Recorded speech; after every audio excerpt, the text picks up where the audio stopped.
आज हम पहुंच गए हैं ग्राम पंचायत सहार में।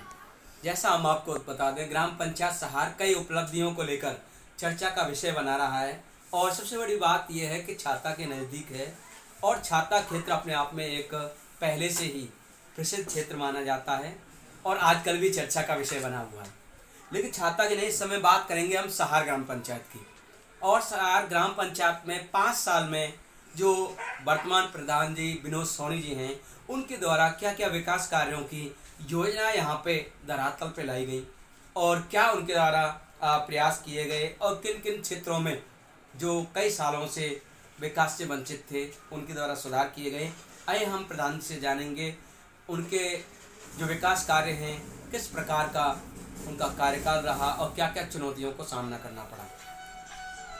जी प्रधान जी, स्वागत है आपका हमारे मथुरा न्यूज़ चैनल में। 5 साल आपने प्रधानी करी और आप प्रशासक के रूप में हैं, तो किस प्रकार के विकास कार्य आपने करवाए और क्या क्या आपके द्वारा चुनौतियों का सामना किया गया। हमने कोई चुनौती नहीं रखी सर। हमें तो ये है कि काम कराना है। चुनौती एक चुनौती होती है, चुनौती से काम नहीं कराया हमने। हमको दिखा यहाँ खराब है तो यहाँ कराना है। कोई पार्टी नहीं मानी हमने कि इसने वोट दिया, इसने नहीं दिया, सबने वोट दिया। जहाँ खराबी दिखी वहीं काम कराया। सबसे पहले रामलीला की समस्या थी, रामलीला का सौंदर्यीकरण कराया।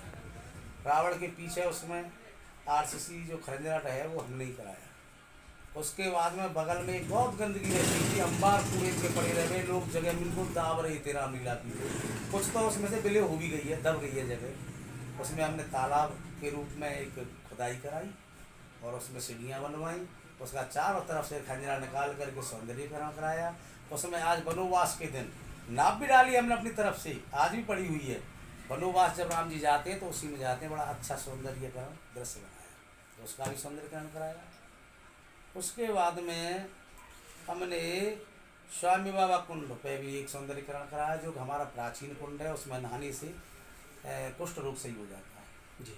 उसका चारों तरफ से ऐसा सौंदर्यीकरण कराया। शाम को हमारी बहन बेटियाँ वहाँ घूमने जाती हैं, कुर्सी हैं, बैठती हैं, वहाँ झूला है, झूलती हैं, अच्छा लगता है। वहीं पर हमने एक लाडली वन लगा दिया है, जो देखने लायक है। लाडली वन डीएम सर की अनुमति से लगा है, अभी प्रशासक कार्य में लगाया है तो हमने। और एक गौशाला के बारे में चर्चा की गई है, एक गौशाला के क्या क्या वहाँ आपके द्वारा कराया गया, क्या कहेंगे। देखो, हमारे द्वारा नहीं, गौशाला तो ऊपर से ही माननीय मंत्री जी लाए थे कि भाई शहर में ही बनवा देना, बनवा दो। तो गौशाला बढ़िया चल रही है, फर्स्ट क्लास है, कोई दिक्कत नहीं। 5 शेड है उसमें, एक शेड हमने और बनवा दिया, पीछे खरंजरा भी लगवा दिए, पंखा वगैरह लगवाते रहते हैं। अपनी स्टडी में घुमाता हूँ, सेवा जैसी भी हो रही है, जहाँ से ज़्यादा से ज़्यादा जी, बढ़िया सेवा हो रही है। और क्या क्या विकास कार्यों को आपने 5 साल के अंदर करवाया है, जो एक आमजन के लिए उनके जीवन यापन में सहायक के रूप में कारगर साबित हमारे यहाँ पर 4 आदमी जोड़ने के लिए जगह नहीं थी। एक केवल सैनियों की एक चौपाल ऐसी थी कि जहाँ पर 100 आदमी बैठ सकते, कोई जगह ही नहीं थी। कहीं पंचायत जोड़नी है तो कहाँ बैठे हैं, प्रधान अपने अपने यहाँ बैठा लेते हैं और तो कहीं जाते नहीं। हमने पंचायत घर का रूप में एक, उसका नाम दूसरा रख दिया हमने, सचिवालय के रूप में रख दिया। पंचायत घर बनाया, एक दूसरा पंचायत घर माननीय मंत्री जी से फिर ले आए। पुरानी चौकी को, वो पंचायत घर थी पहले, उसका भी नवनिर्माण कराया और का मंदिर बहुत सुंदर लग रहे हैं। 2 हो गए। एक हमने पंचायत घर के रूप में ही एक बारात घर नगला सुरजीत में माननीय मंत्री जी कृपा से बना। एक हमने अपनी निधि से बनवाया था, अपनी निधि से ही है वो, उसमें बनवाया है नगला पूरी। और हमारे कार्यकाल में एक भी विद्यालय की बाउंड्री नहीं थी, जो कि आज हर विद्यालय की बाउंड्री है। हर विद्यालय में बच्चा कुर्सी पर पढ़ता है, पूरी विद्यालयों में पूरी चेयर, पंखा, लाइट, शौचालय बिल्कुल माननीय हमारे मुख्य विकास अधिकारी जी के अनुमति से उनके कार्यकाल में हमने ओके।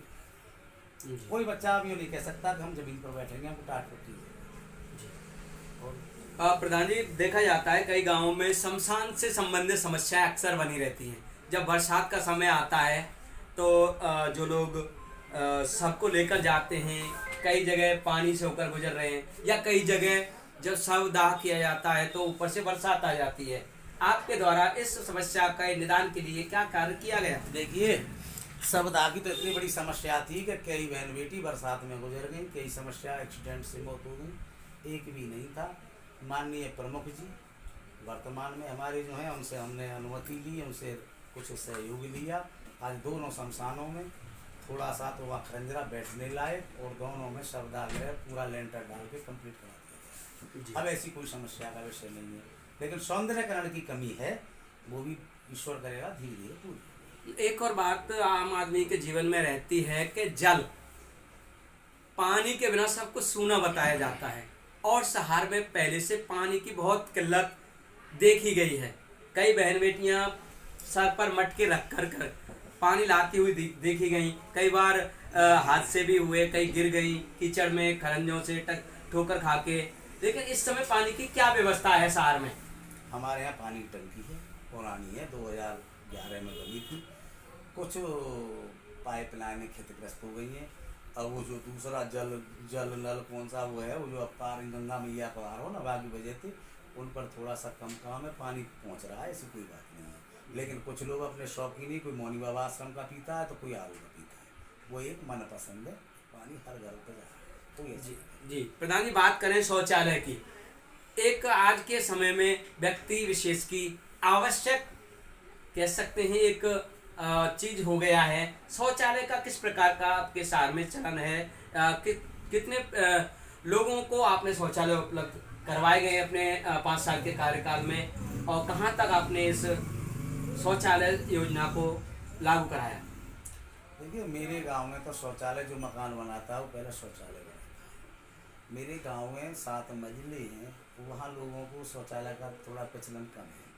तो नगलाओं में मुझसे पहले ही पूर्व प्रधान जी ने इतने शौचालय दिए कि कोई शायद निकालू रिकॉर्ड तो एक परिवार गैर शौचालय लोगों ने ना बनाए, वो अलग चीज़ है। मैंने भी करीब 150 शौचालय अपने कार्यकाल में दिए नगला वाले लोगों को।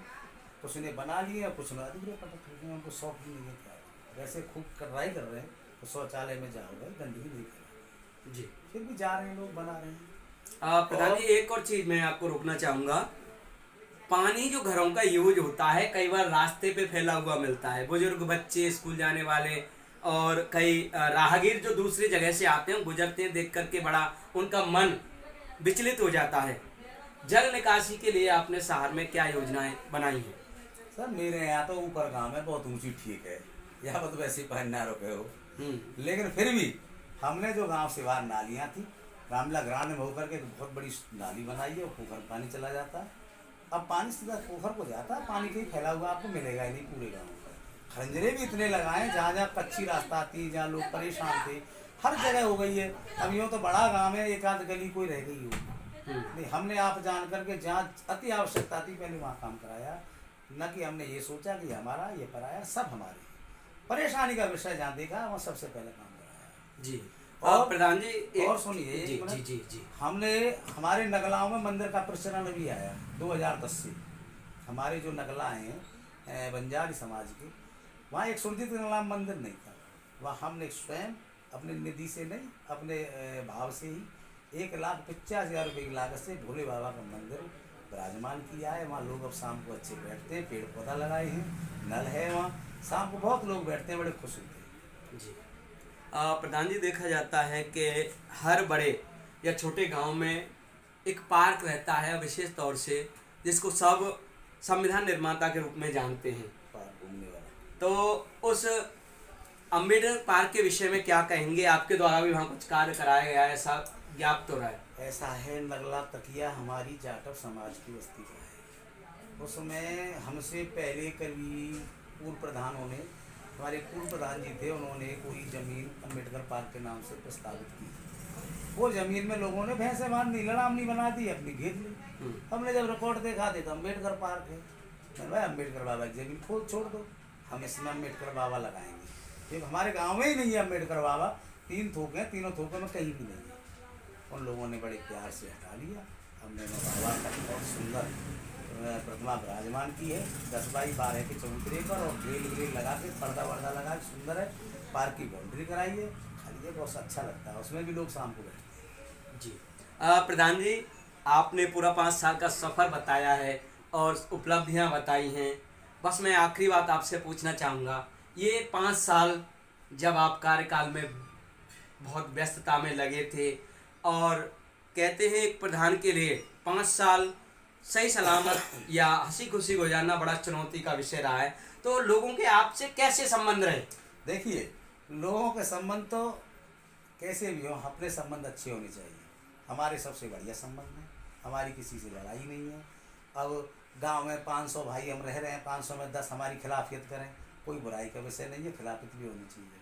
बुराई से आदमी सामने वाला सुधरता है, न कि बिगड़ता है। ना हम किसी का बुरा मानते हैं। हमको अपने कार्य से मतलब था, हमने अपना कार्य किया। जी। इस समय अपने ग्राम पंचायत वासियों को क्या आखिरी संदेश जो आपके प्रशासक के रूप में आप हैं और आगे चुनाव होंगे देना चाहेंगे? नहीं कह सकते, ये तो अपना देखो समय होता है, कुछ नहीं कह सकते। ये प्रधानी 5 साल की होती है और हर आदमी का मन होता है कि ये बन गया तो मैं भी प्रधान बनूँ। तो हो सकता है कोई बढ़िया लड़का आए, उसको बस्ती चुने, जैसे हमको चुना। ये कोई किसी की बापोती नहीं है प्रधानी, ये तो प्रतिनिधि होते हैं और जनता चुनती है। अब जनता कहेगी तो हम फिर तैयार है सेवा करने के लिए, नहीं तो अपनी सेवा कर रहे हैं, अपनी दुकान पर बैठे हैं, कोई दिक्कत नहीं है। जी, तो ये तो थे हमारे साथ ग्राम पंचायत सहार के वर्तमान प्रधान जी, जो प्रशासक के रूप में अभी कार्यरत हैं, विनोद सोनी जी। और लगातार मथुरा जिले की ऐसी रोचक खबरों के लिए, ग्राम पंचायत के विकास के लिए और 5 साल में हुए कार्यकालों के विवरण के लिए देखते रहें मथुरा न्यूज। नमस्कार।